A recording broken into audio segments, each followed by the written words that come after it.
Hi, I'm Raphael. And I'm Kevin.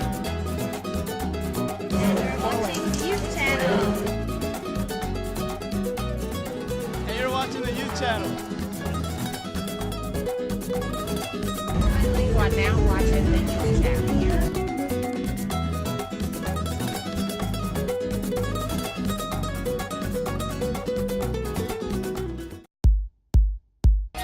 Come one and come all, and jumpstart your day of the week with the Spotlight right now. This week on the Spotlight, Jim accosted and got a pass. The White House press confrontation with the president got CNN's Jim Acosta's press pass taken away. And why did they say he was being too aggressive? Well, he did get his press pass back after a court ruling, but where does the media stand and go from here? Plus, Dr. Truett Vaigneur is hitting the table to explain how he's helping out and giving back to the disabled population and the disabled community. Then, Nasir Ellis interacts with the youth co-host at the table and is spilling the tea on his up-and-coming third season of the Interact show. And Victoria Bermudez is guest co-hosting. Let's light up the spotlight with David Martinez, Crystal Askew, and Dejar Thomas. Now, let's get it on and get this spotlight party started.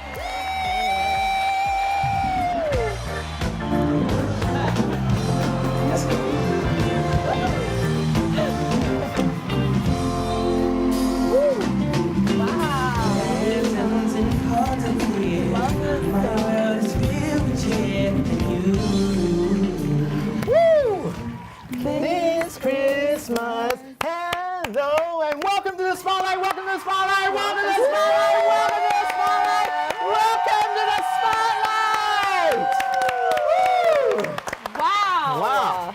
My goodness gracious. Beautiful setup. Right. Who did this? Oh. I wonder who Santa did. Claus? Maybe Santa. You're right. I don't think, is Santa Claus behind back there? Nah, I don't No, believe- no, he's not. Nah, he did. Yeah, he Yeah, left. I think he did some magic tricks earlier and disappeared here.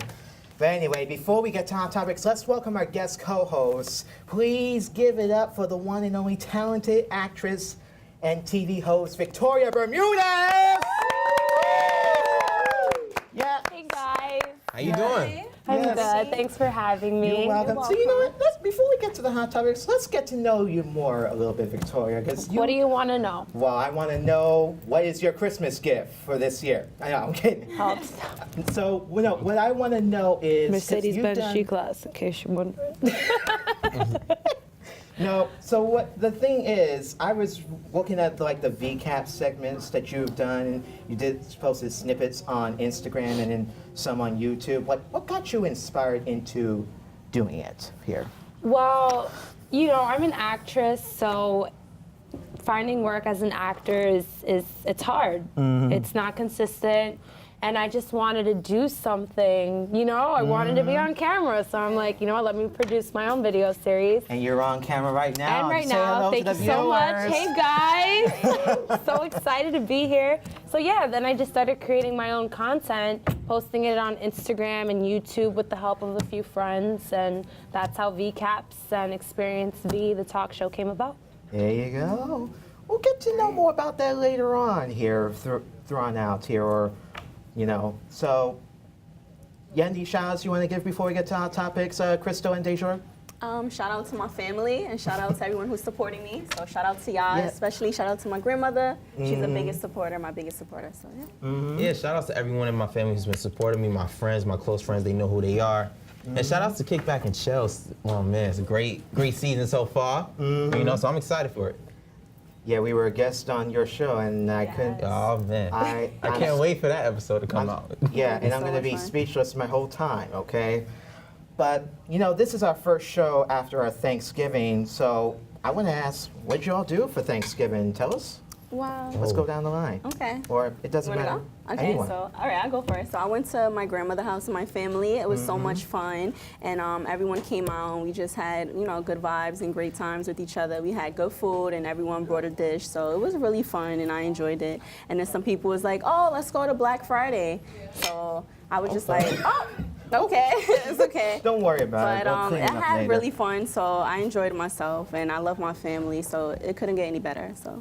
I had fun. For me, I was actually in Co-op City. I went to go see my cousins. We had food, just great vibes, 2K. And then we went out to do a little shopping, but the stores were a little crazy. But had a great time, great food, and I'm excited that I was able to, connect with them again after a couple of months. Yeah, that's good. How was your? Before you do that, Oh, okay. now Victoria. Okay. Well, I spent Thanksgiving at my uncle's house in Long Island. It was so much fun. Honestly, one of the best Thanksgivings I've had in a few years because my sister was in town. She moved to LA like 2 years ago. So yeah, she was here for the holidays, and we had such a good time. So my two best friends came as well, and yeah, I just got lit. Came through with the Hennessy.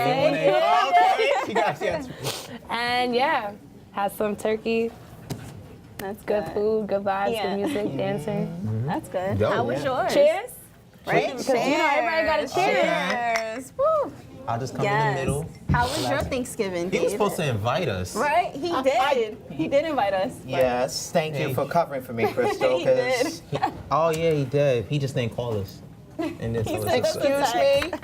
Oh, he I did. sent you And, and he told us. Listen, this is Wow. what I've been trying to do. I've been trying to get text them to come to my house and spend Thanksgiving because I always need company. Spotlight. We could have did a little Spotlight. vlog. Right? But That you would've all been had fun. plans, so all I did was just slept with a monkey for Thanksgiving. That's it.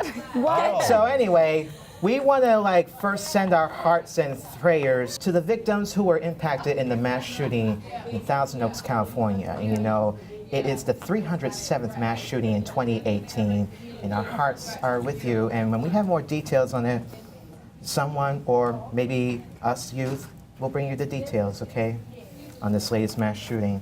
So also, we want to send our hearts and prayers to Ruth Bader Ginsburg, who was still in the hospital after after her fall and when she broke her rib. And she's saying that she's staying strong all the way through the recovery. And our hearts and prayers are with you. So, there's a lot going on here. A lot of injuries, a lot of falls. Yeah, Expect- 2018 has had a lot of Yeah. tragedies. I feel like it's been a great year, but there's been just a lot of crazy. That's so It's true. been like a neutral year thus far at the moment, the way I'm looking at it. Especially, we're sending our hearts and prayers to the ones affected in the deadly wildfires in Oh, yes. California. That was scary. Yeah. So, so if you're in a shelter that's really dry or or you're affected, get out immediately and find some place else to go or because this is serious. California has dry weather and they don't get much precipitation or so, and that's that here. So anyway, I think there's something else that started that wildfire, but that's another episode. Sip your tea. really another episode. But anyway, there was a press conference after Election Day, and one of the moments that went explosive was the confrontation between the guy in the White House and CNN's Jim Acosta. And just when you thought the relationship between the media and the White House couldn't get any worse, guys, fasten your seatbelts because this is going to be a bumpy ride as you take a look at this. I wanted to challenge you on one of the statements that you made in the tail end of the campaign in the midterms. That Here we go. If you don't mind, Mr. President, Come on. that this caravan was an invasion. As you know, Mr. I President, consider it to be an As you know, invasion. Mr. President, the caravan was not an invasion. It's a group of migrants moving up from Central America towards the border with the U.S. Thank you for telling me and that. I appreciate it. why did you characterize it as such? Because I consider it an invasion. You and I have a difference of opinion. But do you think that you demonized immigrants in Not this at all. election No, not to at all. try to keep... I want them to come into the country, but they have to come in legally. You know, they have to come in, Jim, through a process. You know miles what? away. That's I not think an you invasion. should, honestly, I think you should let me run the country. You run CNN. All right. And if you did it well, your ratings Let would me be ask, much if better. I may Okay, ask that's one other enough. question, Mr. President, if I may ask Peter, one go other ahead. question, are you worried? That's enough. That's enough. Mr. President, I That's was going enough. to ask one of the other folks. That's have had, enough. Pardon me, ma'am. Mr. Excuse President, me. That's enough. Mr. President, I had one other Peter, question, let's if go. I may ask, on the Russia investigation. Are you concerned that you may have I'm not concerned indictments- about anything with that you the may have Russian indictments coming down? investigation because it's a hoax. Are you- That's enough. Put down the mic. Mr. President, are you worried about indictments coming down in this investigation? Mr. President. I'll tell you what, CNN should be ashamed of itself having you working for them. You are a rude, terrible person. You shouldn't be working for CNN. Go ahead. I think that's unfair. You're a very rude person. The way you treat Sarah Huckabee is horrible. And the way you treat other people are horrible. You shouldn't treat people that way. And you know what's worse? Jim Acosta got his press pass suspended because the White House claims that he inappropriately touched the young woman with a microphone. And also, there's been an update where Jim Acosta has got his press pass back after a court ruling here. I don't know where I have it, but but he did get it back. So I want to know what could be the next steps be, and also when you look at the clip, did it look like he really touched the woman inappropriately? I don't believe so. After I seen the clip previously, 'cause I remember when it came out. It doesn't look like he was doing it on purpose. It was like he was trying to resist. Because if you look at the clip, she puts her hands in front of his face to like reach for the mic, and that's when he puts his hand like, "Whoa, what are you doing?" Right? To take away the mic, yeah. Right? But the media is going to do anything, to sabotage you, especially when you're a representation of a company. Yeah. And for me personally, I feel like that's what any guy would do, especially if you have something in your hand and someone just out of nowhere want to take it from you. You're going to be like, "Whoa, what are you doing?" So I don't feel like he did anything bad. He just wanted to ask the president a simple question. But the president was fed up during that moment, I guess, because he asked him a question that maybe the president felt uncomfortable with asking.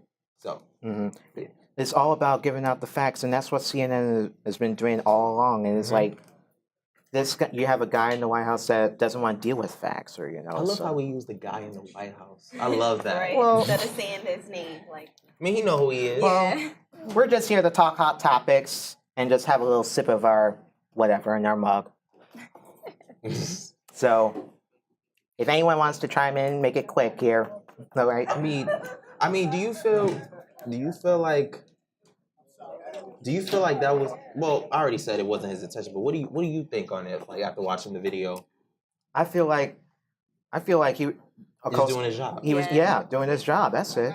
I mean, you're a journalist. I mean, I feel, I'm so sorry. no, I'm sorry for cutting you off. I just feel like Donald Trump has the power to remove someone off his premises if he doesn't want them there. And of course, he would use an excuse like he touched the woman inappropriately.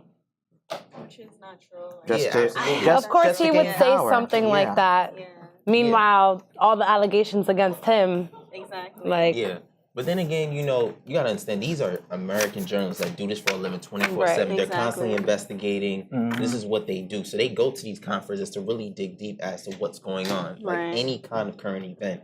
So, that's going to mess up his reputation. And like I said, he's a representation of CNN. So, we'll just see what the happen is. I hope everything goes well, because me personally, I don't feel like he did anything wrong.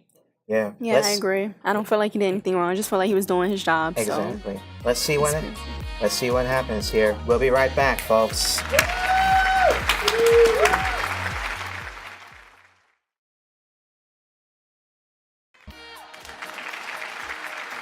Still ahead, Dr. Truett Vaigneur hits the table to explain how he's helping out and giving back to the disabled. And Nasir Ellis interacts with the youth co-host.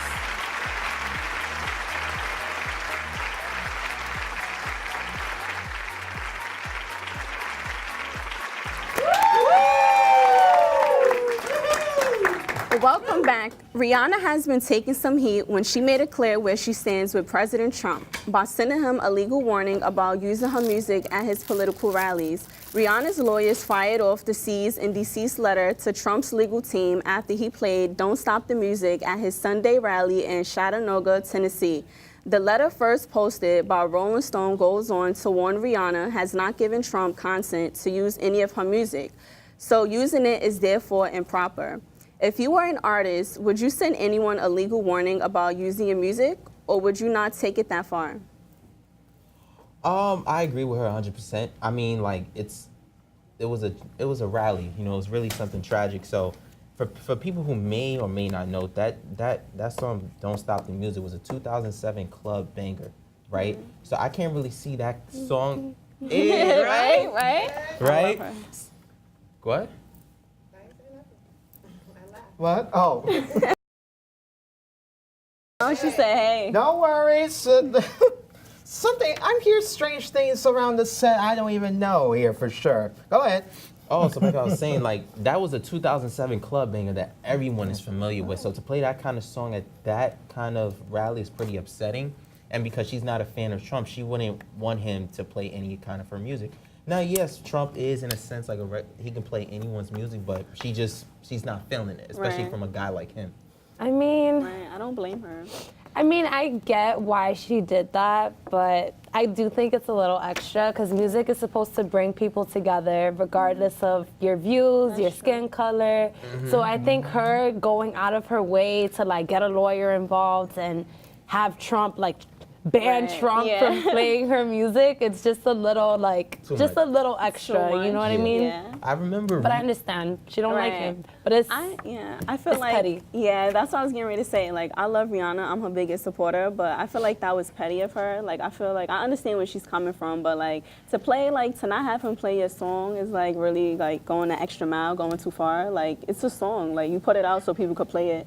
But I also could see where she's coming from, where she doesn't like Trump and she doesn't like the things that he do, so she wouldn't want her playing I his song. remember reading something on how she called him an immortal pig, quote unquote, because she didn't like the fact that, although she's not a U.S. citizen, she didn't like the fact that he was preventing Muslims from entering the United States. I don't know if you guys are familiar with that issue when a lot of these people were trying to gain citizenship to be in the United States, you know, to live out the American dream, and he was preventing them, taking them away from their kids, things of that nature. So I agree with what she's saying, and you know, for her to think back like, I wouldn't want this guy to play my kind of music at a rally. I agree with 100%. Maybe the lawyer's a little too much, but I think things happen for a reason. It's not like, I don't feel like Donald Trump is making a playlist to, you know, play the music at his rally. I feel like and I'm not defending him. I am not, you know, I do not support Trump's views or anything that he's doing in this country. But I do know this dude doesn't write his speeches, I don't think, because he doesn't do anything. I feel like he's just being told what to do. I know he damn sure is not picking out his music for whatever rallies that he has. Well, look, there was an article I read. Rihanna's not the only person. What was I forgot the guy's name that does the song called Happy. Oh, Pharrell. The guy in the White House did the same thing with his music. I remember that. I mean, look. I mean, if you were an artist, would you do this? You would do the same thing, look, right? if I was an artist, I'd be getting a Grammy than the guy in the White House, but I would not let him play any of my music or my records, okay? Well, do not touch my LPs! Hear me.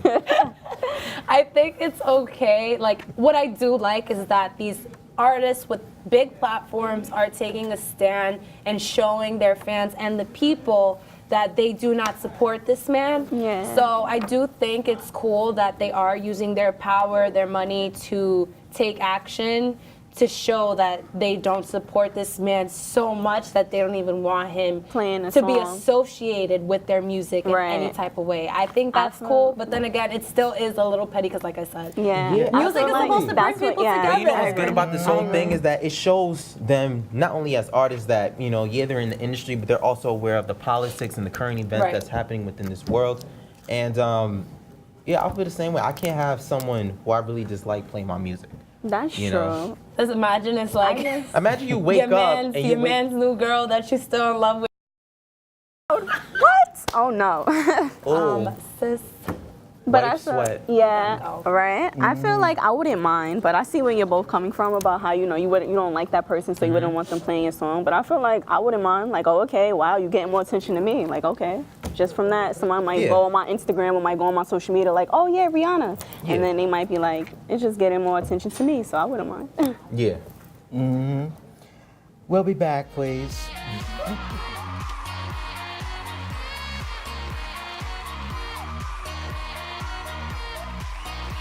Hello, I am Dr. Truett Vaigneur. I am waiting for my introduction to appear on the spotlight. I'm going to talk about my book, my new children's book, Aqua Blue, Visions of a Swimmer, my talk show, Disabilities Redefined with Dr. Vaigneur, and my previous career as a fashion model, commercial print model, and background actor. So stick around.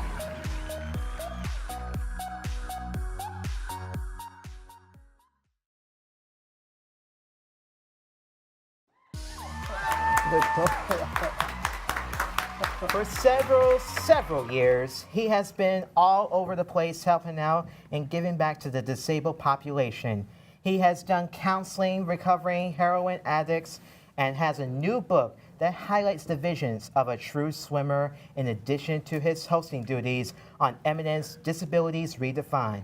So please welcome the author of Aqua Blue, Visions of a Swimmer, Dr. Truett Vaigneur. Hello.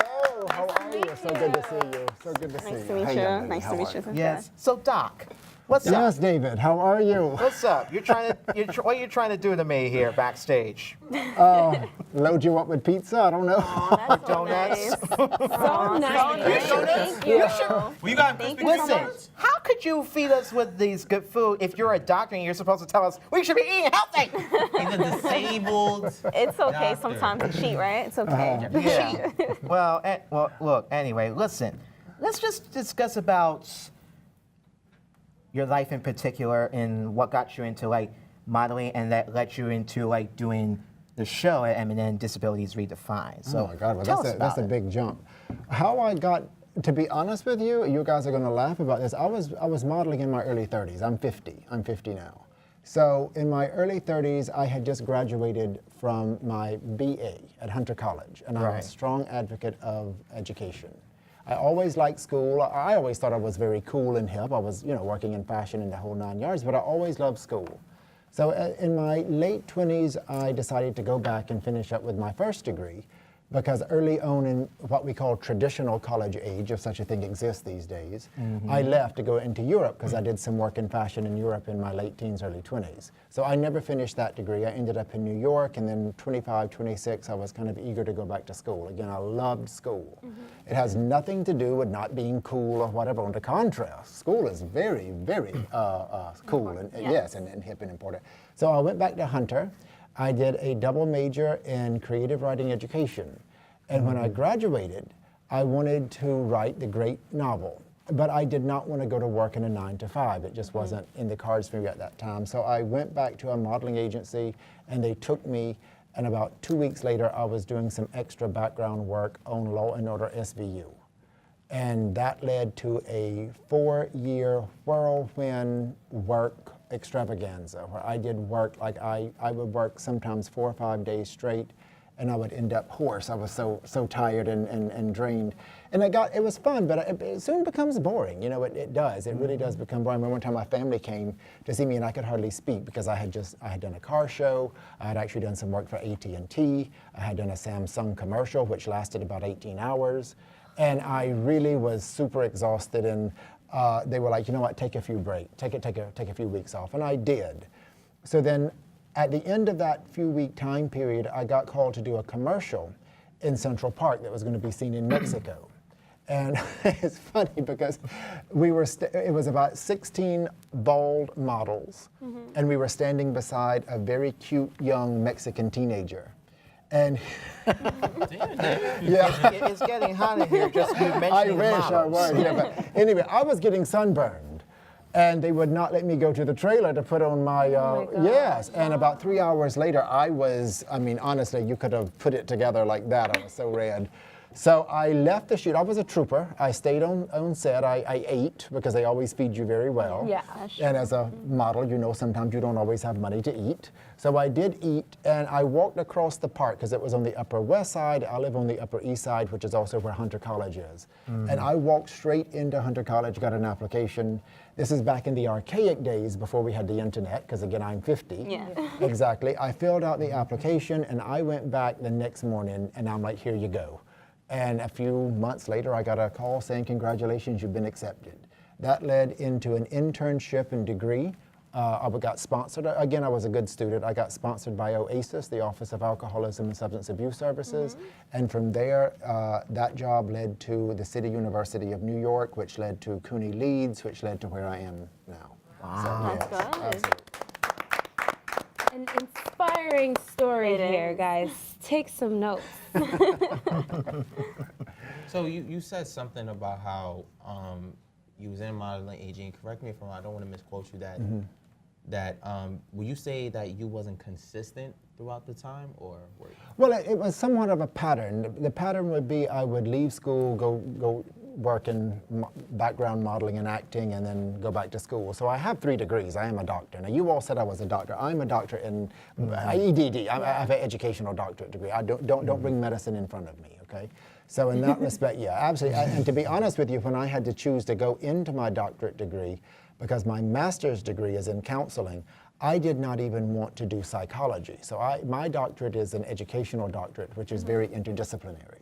Okay, yeah, so caring for other people, as most counselors will let you know, is a very taxing thing. I love my job, but at this time, I'm more in career counseling. Yeah. And career counseling within the disabled population at the City University of New York. That's the job I have. That's the job I love. If I have no intentions of leaving that job, as well as doing my work here at MNN. Right. So, yeah, it was inconsistent, you know. I mean, from my experience in fashion and modeling and the whole 9 yards of it, I always had one rule to live by, and that was whatever job they gave you, you took it. I don't care if it was doing a car show for $25 an hour, or doing a Harper's Bazaar for $300 a day, or doing an AT&T print ad for $5,000. Whatever you get, do it, because chances are people don't really make it, you know. And that was the advice that was brutal. But as a teenager, when I first started, way down south as a teen model, I was told early on, chances are you're not going to make it. So whatever job you can get, take it. Right. Yes, and that was the best advice I ever got, because I did it, and my income tax from 30 to 34 years old said model actor. Yes, not waiter, not bus boy, not, you know, so not temp agent, nothing of the above. It was model actor. I do have a question. Like, you said you stopped acting at 30, or you started when I started back at 30. There were 2 other times before, yeah. Because I just feel like people at that age, especially it was nowadays, weird. adults, they're just like, oh, I'm too old to Well, no, go back listen, to this. we're not talking about nowadays. We're talking about, like, you know, 15, 20 years. I'm 50. I'm 50 today. But then So I in that feel like respect, even not today, but I'm 50 now. Back then, But- that industry was way more harsh than it is now. You know, it was, but I came around. I was an odd-looking bird. I was tall. I was thin, a lot thinner, about 50 pounds thinner. And you do than I look am. young. You don't look young. Okay. And I became bald very early. So when I came back on the scene, there were 2 shows that really kept me up and running. That was Sex and the City and the Law and Order series. And anytime they needed an exotic bald guy in a bar, they would say, get that guy Truett today. So correct me. Or if they needed a bad guy, you know, and sometimes they put like tattoos, whatever, or, you know, something like that. Yeah. So if they needed a bad guy, or on the other hand, a posh guy. A lot of which ended on the cutting room floor because I was a feature. They didn't let me speak. They just wanted me to feature. So I'd walk through and it would end up on the cutting room floor. Agent would call, oh, Truett, you know you did Law and Order a few days ago, but on the cutting room floor, can you go back again? I was like, yeah, of course. I get a paycheck. I need to eat. So basically, it was like hearing that 1 minute they need you for an extra, and then you wait like maybe a week later, and they need you for something else. So it wasn't an everyday thing. No, it wasn't an everyday thing. I was with like 7 casting agents, and I had 4 major agents at one time. And I had a group of like 12 other model actors that anytime one knew about a job or the other one didn't, we would all let each other know. Oh, that's Yeah, awesome. we were not the kind of actors that are models that wanted to hold on so to it. stingy. The industry is so. I mean, that was always my, That's- that was always my character, which is why I'm doing what I'm doing now. And I love what I do now. That's Yeah, good. absolutely. Right. Who would you recommend? What would you recommend? An agent, manager, or agency? All of the above. All of the. I wouldn't recommend one or the other. I would say whatever. Again, as I Whoever's said, gonna get you whatever is work. going to get you work. Exactly, Don't go in there like some whatever. No, no. You are a working individual. You got to work. You got to have a paycheck. Right, Absolutely. that's true. I want to know, like, this is going to be an inspirational story thus far at the moment, but you know, you have an amazing background in getting involved or helping out the disabled population. What got you inspired into doing that? Yes, now that is a good, well, every good question, but that's a very good question. I grew up with two of my cousins were disabled, one of which I was extremely close with. Right. And she was blind. And as you all see, I don't have a book with me. I just got back from LA and I signed them all and left them all in Los Angeles. But and the book, there's more on the way, so I'll be glad to give everybody a copy. But the book is actually dedicated to my cousin who was blind, who I grew up with and extremely close with. Right. And she actually had another developmental disorder and died in her late teens. Oh my Yeah, she died when I was over in England. So, that was the reason why. But listen, we don't have to have any experiences to be caring. You know, we don't. A lot of people get into social work and become psychologists and psychiatrists and home health aid attendants just because they just need to care for people, you know? So we don't need that. And that was the case with me, that I had that experience. But you know what? There were other cousins, because my dad is one of 10, that was not drawn to help this individual, you know. So I was, which shows a lot about that was what I, you know, always probably would end up doing, right? Yeah. Right. And it's not like any different from any other job, you know. It is what it is, and I like it, and I really do appreciate it. One thing I will say, though, again, while we're here and talking about work, when you like your job, you will always do the best you can do. That's true. Okay, whether it's modeling and acting and music or talk show host or whatever. When you like it, you want to do it. When you get to the point to where, now this is the career counseling coming out right here on TV in New York City, but when you get to the point to where you say, I don't want to go to my job, or you're in a major in school, or any of you in school up here, and you're trying to find a way to get out of taking your major classes, your chances are you're in the wrong major. Right. Can you say that again? Can you say that again, please? Well, I'll say it in brief. When you are in a major, for all those college students out there, and the time comes that you are trying to get out of taking major classes, you're probably in the wrong major. You know, I was a creative writing major back in the I always use the archaic days. We didn't sign up and do for our classes online. I was in a very advanced degree, creative writing at Hunter College. The professors would put the note on the door. You had to sign up on the note. The first 4 or 5 was there, would get in. When we realized that list, they called it the note, the list of the note, or whatever you want to call it, was on that door. I don't care where you were. You would see people running, literally running to the professor's door to sign up.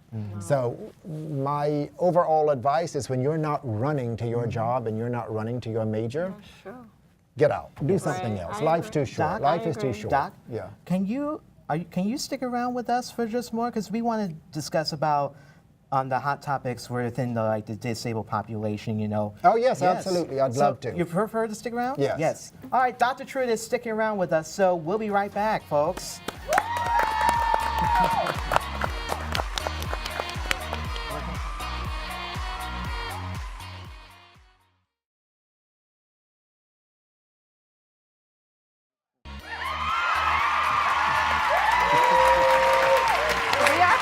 Dr. Truett. So I have a question. So what really inspired you to get really into the acting and also to the modeling? And then also, what really made you decide to get into becoming a doctor? Like changing it up and just becoming a doctor? Why you looking at me like that for? Well, a lot of it had to do with what we spoke about in the beginning Right. of the process, yes. You know, listen, modeling acting is great, and we need to stress, no major company was not knocking down my door, anything of that nature. I worked, I put model actor on the income tax, but it was not like I was doing the top work. I was what we would call a working class model actor. I think that's the terminology. I do have my SAG card, my Screen Actors Guild AFTRA card. I pay dues every 4 months, which they're glad to get. I do not work anymore, but I like paying my dues, especially during award season. We get a lot of movies for free. We get a lot of invited to a lot of workshops and talks by actors and things like that we can go to. So it's a well-earned piece of paper, little card. I keep telling people there are two materialistic pieces of paper in my life that I'm very proud of, one of which is that SAG AFTRA card and the other is the doctorate on the wall. So it's nice. But you know, listen, it was just time for a change. It really was. I had been through that bad experience we spoke about in the last show with being all sunburned and everything, and I was getting on up there in my age. I was already like 30, and I thought, you know what, I just want a little bit of security, and I was my character and finances, but also, you know, there's nothing wrong with that if that's what you want to do and you want to be a model actor your whole life and make some money, but not a lot. You can do it, no problem in that at all. You see, but you said some money, not a lot. Well, the industry, you know, the jobs are inconsistent. They all pay different. Absolutely, but in my case, I just wanted to do more. Yes, I did. That's great. That's understandable. Okay. Go ahead, Victoria. Oh yeah. So I mean, we did want to get into some hot topics, right? Yes. One of the topics we'd love to talk about with you today is the Oscars love for movies about disability, but not disabled actors. Right. That is the hottest of the hot topic right now. Yes, especially in my genre, and we talk about it all the time on my talk show. You know, that's a double-edged sword, it really is. You know, there are 20% of Americans are disabled. Yet I doubt many of us could name two out of all the recognizable actors, 2% of which could be disabled. I know of one actor that was actually disabled. She was on Glee. I don't know her name, but if you guys watched Glee, she was a cheerleader. Well, let's also remember, who remembers the show Degrassi? They had a disabled actor. Oh yeah, Drake was playing. I think that was the one I'm thinking of because I've seen it on television. Well, no. Yes, actors who are disabled do work. I mean, it's not. Like Wait, but isn't it offensive to have an actor that's not disabled play a disabled character, like, for example, Leonardo DiCaprio eating Gilbert's grape? Right. That was a beautiful performance, but it's a performance. Well, now listen. I am going to side with the disabled community on this matter for one reason, well, for a number of reasons, but the most important reason is because if you're disabled, you more often than not cannot play a able-bodied character. Right. Okay, so that kind of makes the playing field somewhat limited. On the other hand, if you are able-bodied and go out for a disabled role, then you have a plethora of a huge list of characters out there you could play that are able-bodied, and that list that is also disabled. But you just said it is a performance. And actors can get in there, sink their teeth into it, especially actors who follow a technique or follow, and really bring something to that role, whether they're disabled or not. On the other hand, we do want disabled actors to share what they've got in a very creative way. So, you go back and forth with it. Anybody who's been on a movie set knows it's a long day. We're talking about some 18, 19-hour days here, so we have to have that in mind. We have to, can that be done with someone, a disabled person? Can they do that? I don't know what the answer is. I think what I would start with, to be honest with you, and what my goal is in the media at this time is to bring the disabled population in through reality TV. And through reality TV, we can see the personalities and really see, their self then, exactly. So in that respect, I'm really pushing for more reality TV shows. And of course, I am encouraging all disabled artists of any kind to pursue their careers as well. What kind of reality TV shows? Because there are some now, you They know, are. with, I don't want to say anything offensive, No, but no, there no, are but- some on like HGTV, I think. Yeah, TLC. Lifetime, yeah, TLC. Well, you know what? You know, Listen, I know they we have- need absolutely, but I just have to quickly get in here because what we need is we need disabled individuals who are showcasing their careers, who are showcasing their abilities, who are showcasing their successes. A lot of those shows, like Or drama, My like- 600-Pound Life or something, that's featuring their disability. So what we need is disabled Putting it in a individuals. positive Yes, well, just putting it in realistic. Like we don't have to think Right. positive. You know, if you have, what I would love to do is put together a reality show based around one project. You know, one project every season. You know, right now I'm working on an art exhibition with amputees. It's called Nothing Is Missing, Models, Athletes in Hollywood. And all of the models are amputees. So we're going through a process now of trying to find the models, and we have to find photographers, and we have to. So what I would like is to find a reality show that's going to follow a project from 0 to 100, and then along the way get to know the characters in the reality show and what they want to accomplish. Not, okay, great, I need to overcome this because I'm disabled. That's been done. We're over that. You know, we don't want these inspirational stories anymore. So- Inspiration is out. We just want reality now. 10 years And that's from the now, way. where do you see, you know, people of disability in media? I think 10 years from now, we will have what we are working for today, and then probably 20 years from now, we'll have where it needs to be. Right. And you know what else? In 10 or 25 years from now, a legend is going to be born on set. This is the legend right And here. they will remember the Christmas trees behind me. Come back anytime, Doc, here. You're more than welcome to. Our special thanks to Dr. Truett Wagner. Yes. You can catch his show Disabilities Redefined Saturdays on MNN. Check your local listings and check mnn.org for details. His new illustrated book, Aqua Blue Visions of a Summer. Visions of a Swimmer. Thank you, Doc. I encourage you all to read this and check it out. It is an inspirational story. You will be amazed. We'll be right back.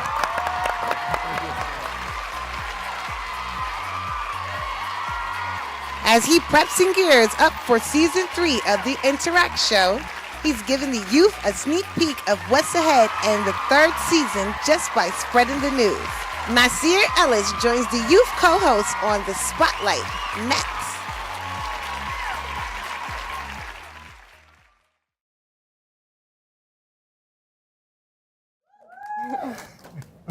You know, this guy, he's everywhere. From Harlem to Brooklyn to everywhere. Let's just say that. He's a journalist. He's everything, I'll tell you that for sure. He is the host of the ever popular Interact show that is on MNN every week, and best yet, they're on their way to their 3rd season.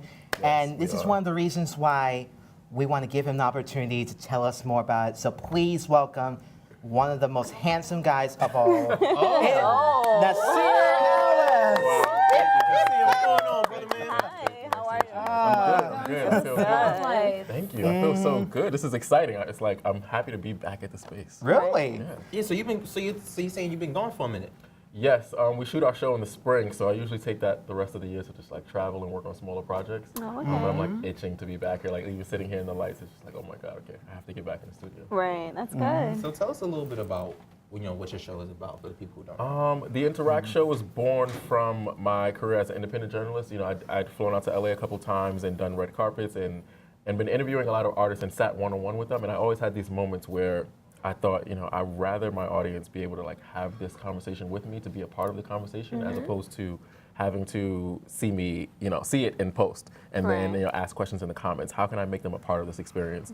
So I thought, Interact show.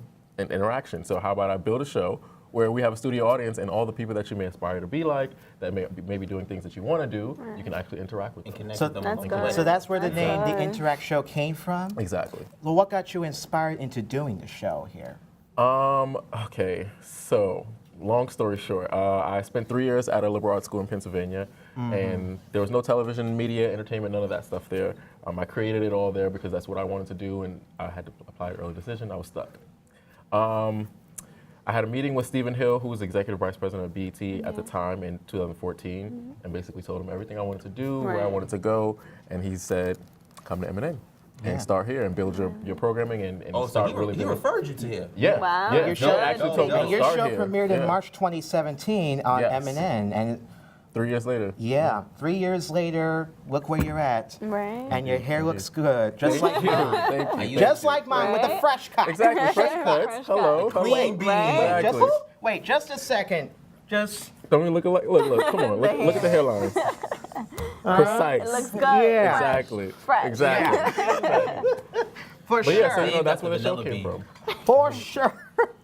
Opportunities being created, man. That's Absolutely. Right. Honestly, The way to that's go. my method. Like, if there's an opportunity sitting there, like it's always You gotta it's create your created. own. And Exactly. no one's You gonna have to hand go get anything it. to you, and eventually they'll find your show or find whatever it is that you created, and like, oh, I want to be a part of that. So, So what advice can you give to like a person who knows probably in school or about to start school and wanted to get into media and want to become a TV host? Like what advice can you give them about starting off?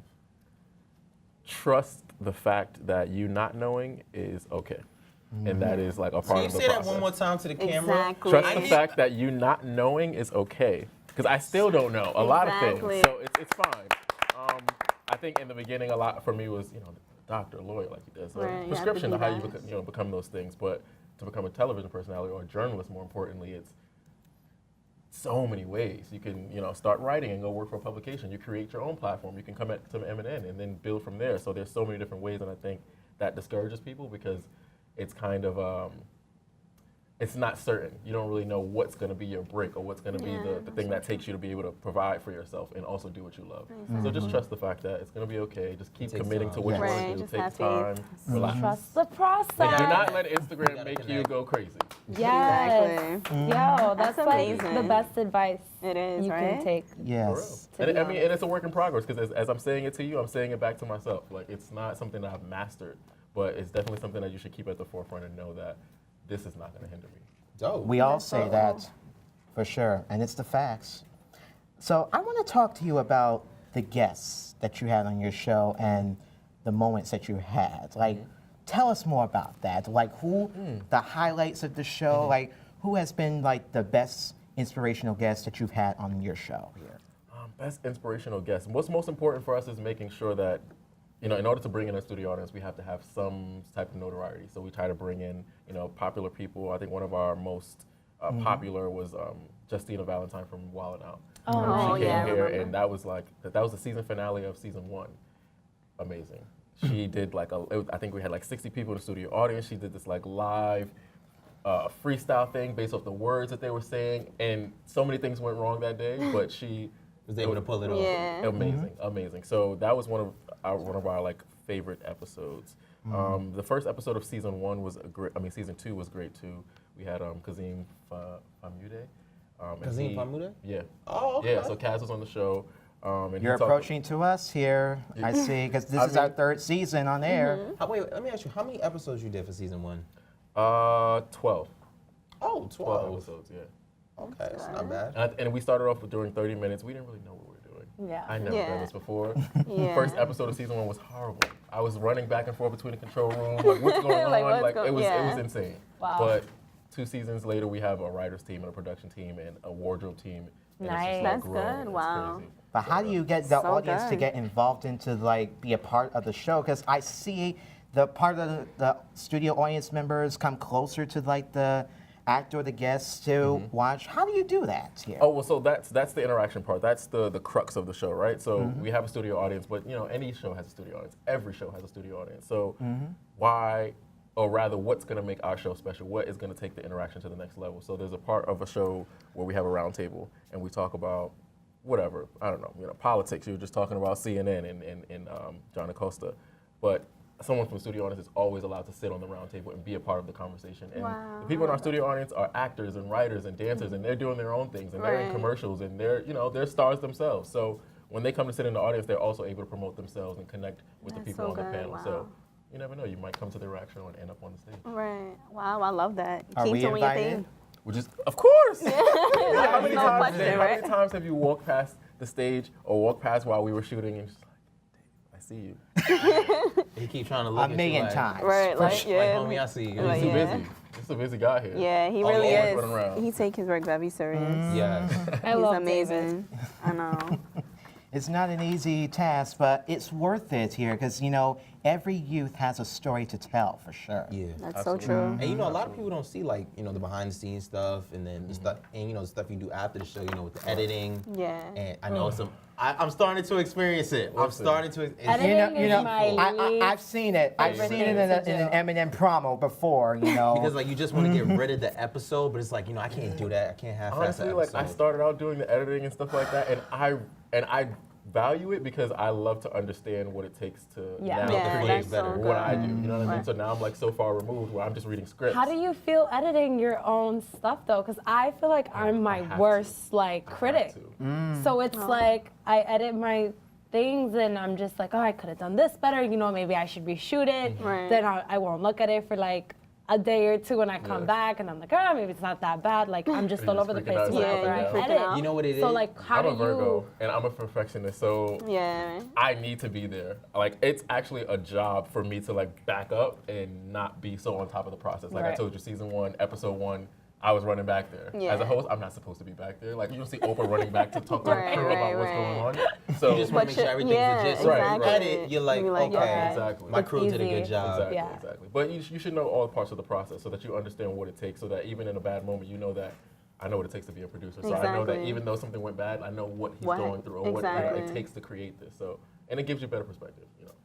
Do you ever feel starstruck when you see yourself on TV? You're like, oh snap, that's me The right first there. time that I was on MNN, when I found out what channel we were on, it was 1993, which was the year I was born, which I thought was crazy. Wow. And I was like, this is just like so meant to be. And I saw my name on the TV guide, and I was like, wow, this is like real. Yeah. I've never, An amazing feeling the in the moment world. that I would see this happen, it's humbling, it's beautiful, it's something that's celebrated by the people around me, so I love it. You know what would be better if it airs on network television. Now that's even a highlight moment. It's coming. Right, It's that's coming. true. Yeah, Soon it's all come, coming. It's coming, and it's Speak coming. it We have into a lot of existence, surprises. Right, guys. exactly. Oh, okay, cool. I have no water left, so I. Okay. We're Don't gonna worry about pretend you have. So I Hennessy have a in the question. cup. So where do you see yourself in like 5 years or in the future? Ooh, 5 years. So I'm 25 now, and I've been thinking about the next 5 years. Yeah. You know, I'm about to be 30. That's Right. a big thing. I definitely will be at a network. I have a non-traditional sense of where I want the show to go. I don't want to say it out loud because it's just, you know, I don't want the idea to be stolen. So I'm not Right. going to say it. But I don't want it to be a traditional show. I'll say that, and I'll say that in the sense of I don't want it to be just standard studio audience and everyone comes to see me. So I'd rather come see you, and I'll leave it at that. You're giving me a Okay. curiosity thought in mind in terms of like, how well would you do impersonating me as sitting in this chair? I think you're doing Give it a go. amazing. We You should would do do an great. episode. I think you could do it. Try it now. You want my glasses? I mean, see, this is gonna. Whoa. He blind? Well, actually, I can really see through them though.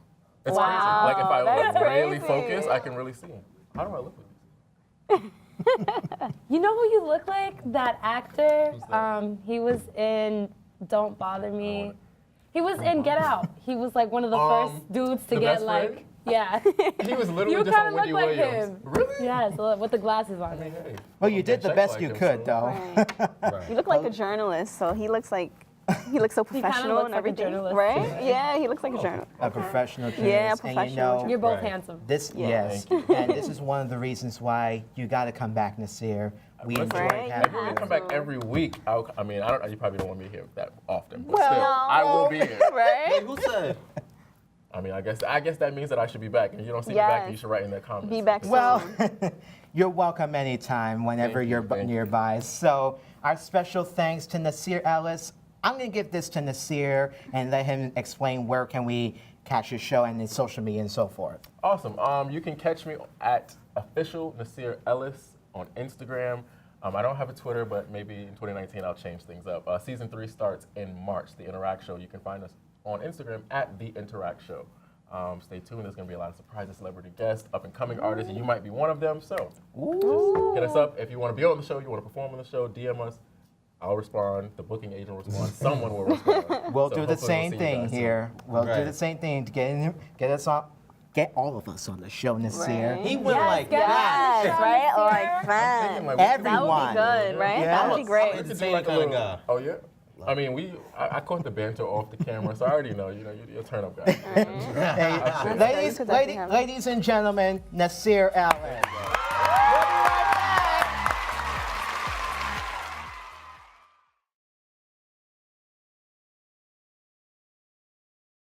Well, this has been an interesting show here when we have great guests on the show. Victoria, come back anytime. We enjoyed having you on. Thank you guys for coming. Thank you guys for watching. Have a great week. Good luck. Appreciate Be well. the Be safe. audience. Take a little time to have fun and enjoy. Merry Christmas!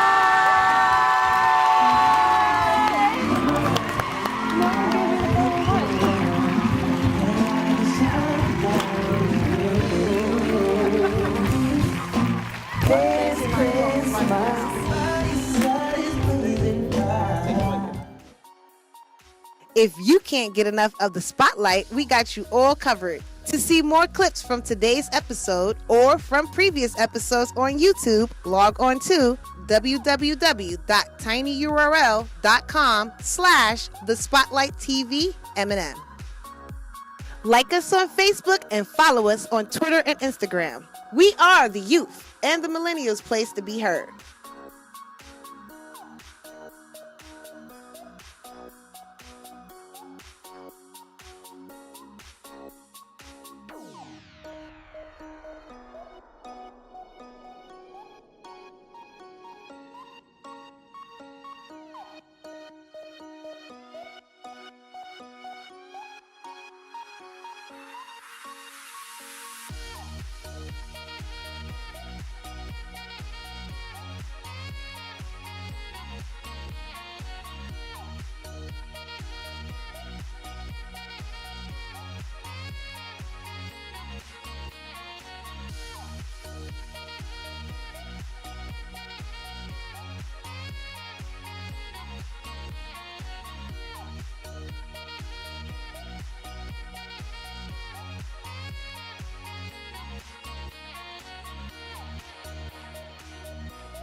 Just call me Whoopi, okay? Hi, I'm Turito Martinez, and I want to invite you today to the Latino Film Market Festival of New York. That's going to be held at New York University and Manhattan Neighborhood Network. From the 12th to the 16th of December, there's going to be movies from all over Latin America, South America, Central America, and of course, Latinos from the United States. I hope to see you there.